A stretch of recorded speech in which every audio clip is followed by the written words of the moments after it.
வணக்கம். மாலை முரசு தொலைக்காட்சியின் 8 திக்கும் 8 மணி செய்தி தொகுப்பில் செய்திகளை விரிவாக பார்ப்பதற்கு முன் தலைப்புச் செய்திகள். விஜயின் ஜனநாயகன் திரைப்பட தணிக்கை சான்று குறித்த வழக்கு. அனைத்து தரப்பு வாதங்கள் நிறைவடைந்த நிலையில் தீர்ப்பை தேதி குறிப்பிடாமல் ஒத்திவைத்தது சென்னை உயர்நீதிமன்றம்.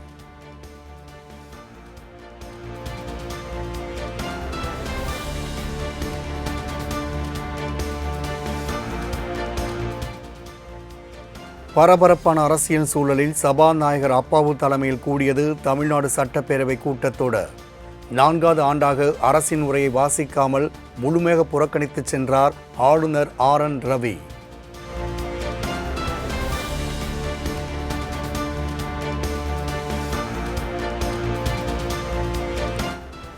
தன்னுடைய மைக்கை அணைத்து அவமதித்து விட்டதாக ஆளுநர் RN ரவி குற்றச்சாட்டு.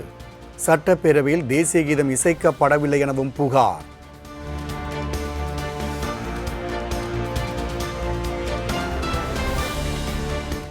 சட்டப்பேரவையில் பேசுவதற்கே அனுமதி தரப்படவில்லை என தமிழக அரசின் மீது 13 குற்றச்சாட்டுகளை வெளியிட்டு ஆளுநர் மாளிகை கண்டனம். மக்களை தவறாக வழிநடத்தும் விதமாக தகவல்கள் ஆளுநர் உரையில் இடம்பெற்றுள்ளதாகவும் குற்றச்சாட்டு.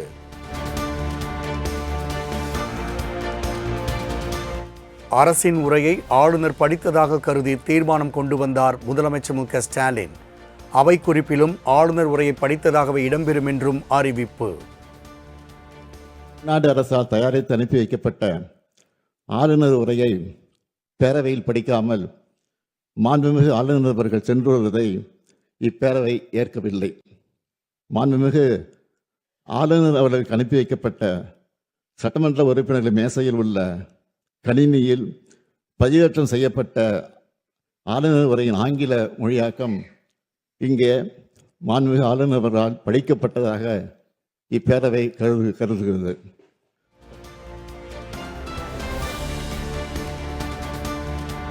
அரசியல் அமைப்பு சட்டத்தை மீறி செயல்படும் ஆளுநரின் செயல் அவர் வகிக்கும் பதவிக்கு அழகல்ல என முதலமைச்சர் மு.க. ஸ்டாலின் பேச்சு. ஆட்டுக்கு தாடியும் நாட்டுக்கு ஆளுநரும் தேவையில்லை என பேரறிஞர் அண்ணாவின் பேச்சை சுட்டிக்காட்டி உரை. நூற்றாண்டுகால மரபையும் நீண்ட பாரம்பரியத்தையும் கொண்ட இந்த மக்கள் சபையை அதன் மாட்சிமையை அவமதிக்கும் செயலாகும் என்று நான் கருதுகிறேன். 10/4/2023 அன்று இதே பேரவையில் நான் ஆற்றிய உரையின் ஒரு பகுதியை நான் இங்கே நினைவு கூற விரும்புகிறேன்.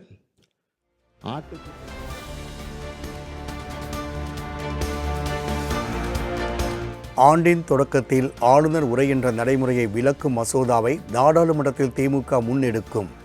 சட்டப்பேரவையில் முதலமைச்சர் மு.க. ஸ்டாலின் அதிரடி அறிவிப்பு.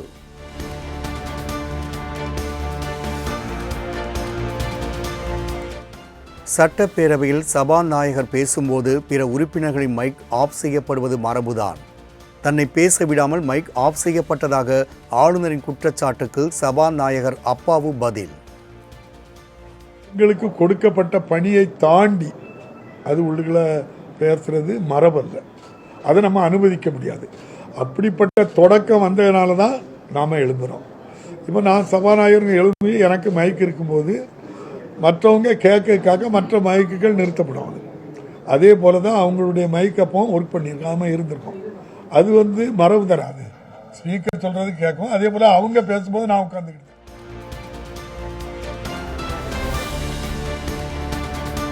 மத்திய அரசின் பிரதிநிதியாக இருக்க வேண்டிய ஆளுநர் RN ரவி பாஜகவின் பிரதிநிதியாக சட்டமன்றத்திற்கு வந்து சென்றுள்ளதாக அமைச்சர் ரகுபதி விமர்சனம்.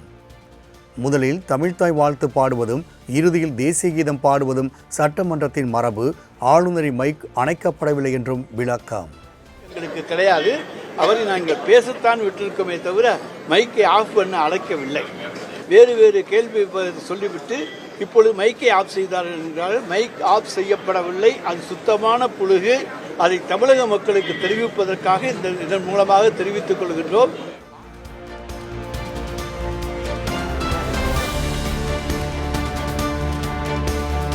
ஆளுநர் உரையில் இடம் பிடித்திருப்பது அத்தனையும் முதல்வர் மு.க. ஸ்டாலின் கருத்துதானே தவிர அந்த உரையில் இருப்பது ஒன்றும் உண்மை இல்லை.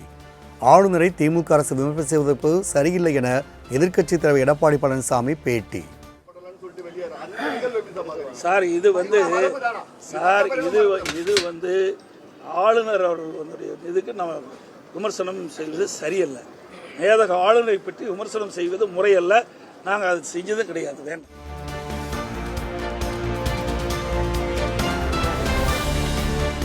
ஆளுநர் உரை குறித்து ஆளுநர் மாளிகை அளித்த விளக்கத்திற்கு எடப்பாடி பழனிசாமி ஆதரவு. கல்வித்தரம் சரியில்லை, சட்டம் ஒழுங்கு சரியில்லை என ஆளுநரின் கூற்றும் சரிதான் என்றும் கருத்து. இதை கவர்னர் அவர்கள் வெளியிட்டிருக்கிற அறிக்கையில் உண்மைதானே? இன்றைக்கு நேதுக்கு ஆளுநர் உரைய அவரே சொல்றாரு, சட்டப்பேரவை தலைவர் சொல்றாரு, அமைச்சரவை தயாரிக்கப்பட்ட அந்த உரையை தான் ஆளுநர் வாசிக்கிறாங்க. அதில் என்னென்ன தவறு இருக்கு சுட்டி காட்ட வேணும்ல. ஆளுநர் தவறான செய்தியை வாசிக்க மாட்டாங்கன்னு சொல்றாரு. அவருடைய நியாயம் அதுதான். ஒரு மேதக ஆளுநர் அவர்கள் தமிழகத்தில் நிலவுகின்ற நிலைமையை உண்மைத்தன்மை இருந்தால் தான் அது பேச முடியும். தவறு இருக்கின்ற பொழுது சுட்டி காட்டுகிறார். சட்டப்பேரவை கூட்டத்தொடர் வரும் 24ஆம் தேதி வரை நடைபெறும் என சபாநாயகர் அப்பாவு அறிவிப்பு. மறைந்த சட்டமன்ற உறுப்பினர்களுக்கு நாளை இரங்கல் தீர்மானமும் 22 மற்றும் 23ஆம் தேதியில் ஆளுநர் உரை மீதான விவாதம் நடைபெறும் என்றும் பேட்டி. மறுநாள் 22, 23 ஆகிய 2 தினங்களில் சட்டமன்ற கூட்டத்தொடர் முழுமையாக நடைபெறும். காலை கேள்வி பதிலுடன் தொடர்ந்து விவாதமும் ஆளுநர் உரையின் மீது விவாதமும் நடைபெறும். 24ஆம் தேதி காலை கேள்வி பதில் முடிந்தவுடன் மாண்புமிகு முதல்வர் அவர்களுடைய பதில் உரையுடன் நிறைவு பெறும்.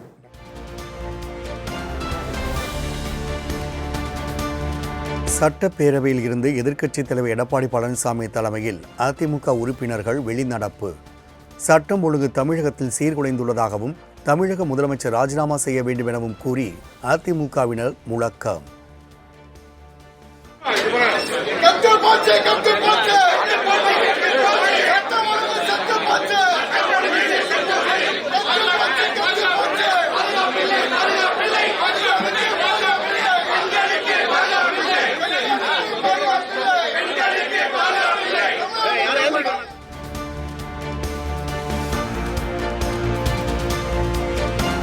திமுக மீண்டும் ஆட்சிக்கு வந்தவுடன் உள்ளாட்சி தேர்தல் உடனடியாக நடத்தப்படும் என அமைச்சர் ரகுபதி அறிவிப்பு.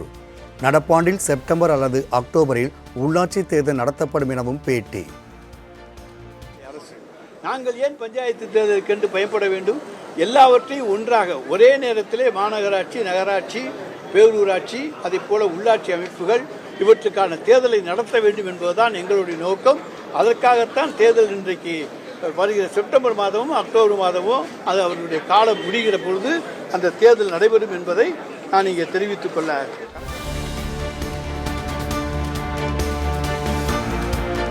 ஸ்டாலின் தொடரட்டும், தமிழ்நாடு வெல்லட்டும் என்ற தலைப்பில் மார்ச் 8ஆம் தேதி திருச்சியில் மாநில மாநாடு. சென்னையில் நடைபெற்ற திமுக மாவட்ட செயலாளர்கள் கூட்டத்தில் தீர்மானம்.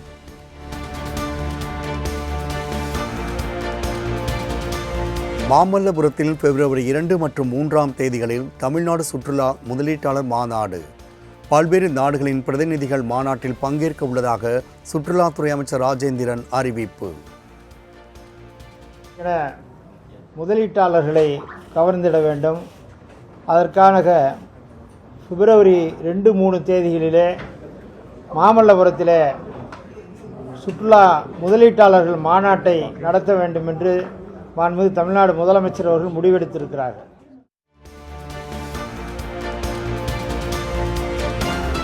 சென்னையில் 26ஆம் நாளாக போராட்டத்தில் ஈடுபட்டு வரும் இடைநிலை ஆசிரியர்கள்.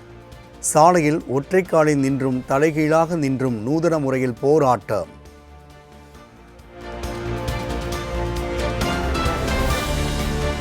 தமிழ்நாடு முழுவதும் பல்வேறு பகுதிகளில் போராட்டத்தில் ஈடுபட்ட சத்துணவு ஊழியர்கள். காலமுறை ஊதியம் உள்ளிட்ட பல்வேறு கோரிக்கைகளை நிறைவேற்ற வலியுறுத்தல்.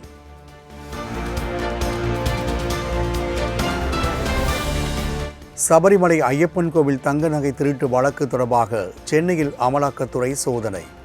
சட்டவிரோத பண பரிவர்த்தனை நடந்துள்ளதா என்ற கோணத்தில் நடவடிக்கை.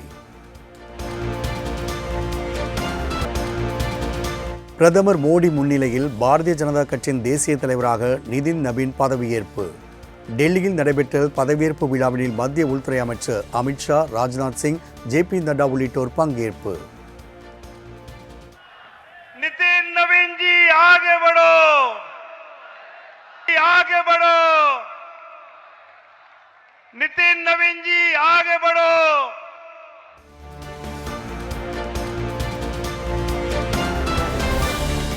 திருப்பரங்குன்றம் விவகாரத்தில் இந்துக்களின் பாரம்பரியத்திற்கு எதிராக எதிர்க்கட்சிகள் செயல்படுவதாக பாஜக தேசிய தலைவர் நிதின் நபீன் குற்றச்சாட்டு.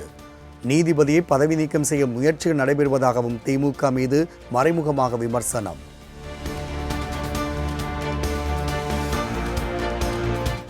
பாஜகவை நிர்வகிப்பது மட்டுமல்லாமல் என்டிஏ கூட்டணியை உறுதிப்படுத்துவதும் நிதின் நபீனின் கடமை. நான் சாதாரண தொண்டன், நிதின் நபீன் தான் தனக்கும் பாஸ் என்றும் பதவியேற்பு விழாவில் பிரதமர் நரேந்திர மோடி நெகிழ்ச்சி.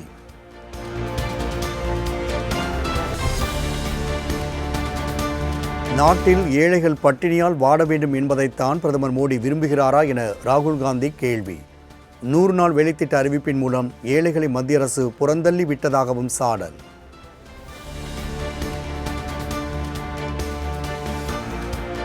பண்டிகை காலங்களில் விமான கட்டணங்களை பன்மடங்கு உயர்த்தி கட்டண கொள்ளை நடைபெறுவதாக உச்சநீதிமன்றம் அதிருப்தி. பயணிகள் சுரண்டப்படுவது தொடர்பாக பதிலளிக்க மத்திய அரசுக்கு அதிரடி உத்தரவு.